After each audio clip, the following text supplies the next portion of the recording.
পিয়ালি দাসের একদিন পর্যন্ত তাকে যেভাবে কাস্টাডিতে রাখা হয়েছে সেটা সম্পূর্ণ অনভিপ্রেত, বেআইনি এবং একজন নারীর অধিকার বিরোধী। আমরা প্রথমেই বলেছি যে ঘটনা বিচার প্রক্রিয়ার মধ্যে দিয়ে হলো তাতে আমরা সন্তুষ্ট নয়, আমরা উচ্চতর আদালতে যাব। পিয়ালি দাস ওখানে নির্যাতিতা মহিলাদের সঙ্গে ছিলেন, আছেন, থাকবেন, এবং আমরাও পিয়ালি দাসের সঙ্গে ছিলাম, আছি এবং ভবিষ্যতেও থাকবো। আর কতবার পুলিশ তিরস্কৃত হবে, কত প্রশ্নের সম্মুখীন হবে।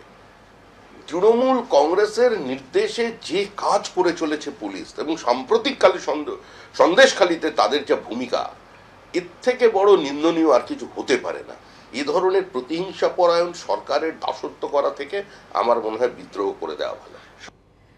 মাম্পি দাস তিনি যখন গত 14ই মে আত্মসমর্পণ করতে যান, আত্মসমর্পণ করেন, সেই সময় যে জামিন অযোগ্য ধারা যুক্ত করা হয় সেই কথা তাকে জানিয়ে গ্রেফতার করে পুলিশ।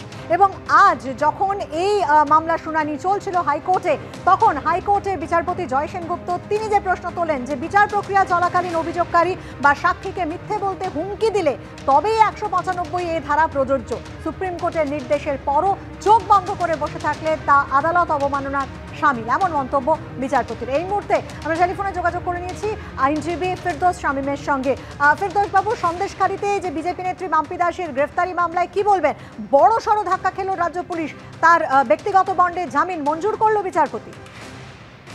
দেখুন, আমি এর আগের দিন যখন ওনাকে গ্রেফতার করা হয় সেদিনই আপনাদের এই টিভি চ্যানেলে বলেছিলাম যে হাইকোর্টে গেলে এদের মুখ পড়বে, এবং স্বাভাবিকভাবে সেটাই হয়েছে।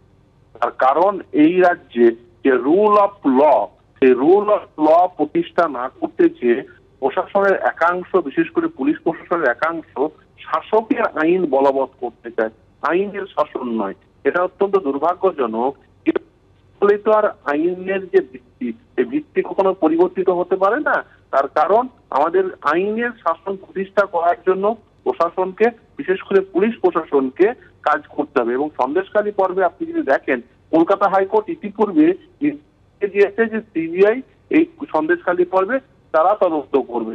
আমরা দেখছি বেশ কিছুদিন ধরে এই সন্দেশখালীকে রাজনৈতিক হাতিয়ার করার জন্য বিভিন্নভাবে আইনকে ব্যবহার করার অপচেষ্টা হচ্ছে। এটা অত্যন্ত দুর্ভাগ্যজনক। এই আইনকে ব্যবহার করার যে অপচেষ্টা, আমি একে ঘৃণা করি, এবং যে নির্দেশ, সেই নির্দেশ আইনের শাসন প্রতিষ্ঠার জন্য অত্যন্ত কার্যকরী হবে বলে মনে করি।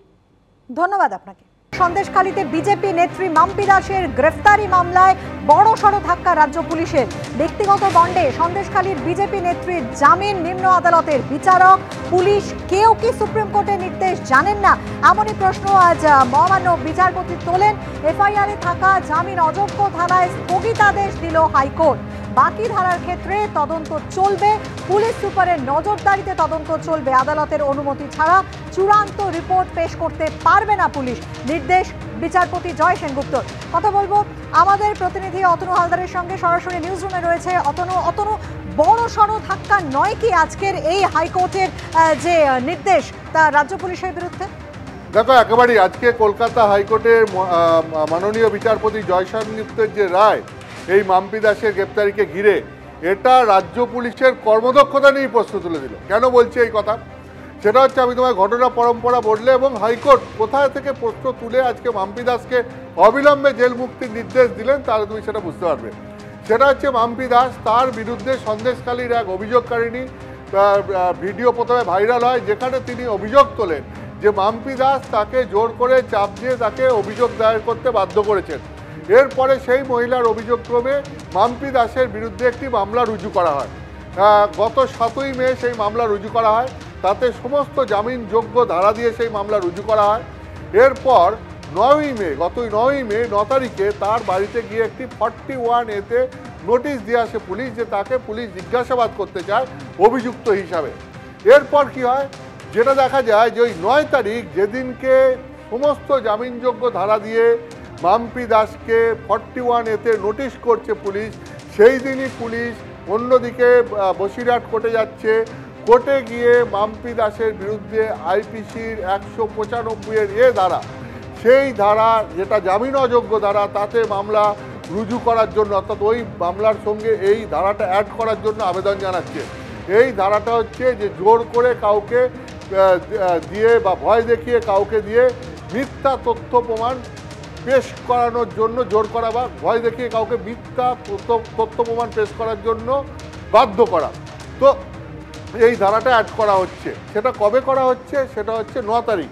সেই 9 তারিখে আবার সমস্ত জামিনযোগ্য ধারা দিয়ে মাম্পি দাস ওরফে পিয়ালি দাস, এই বিজেপি নেত্রী সন্দেশখালী, তাকে নোটিশ করা হচ্ছে থানায় আসার জন্য।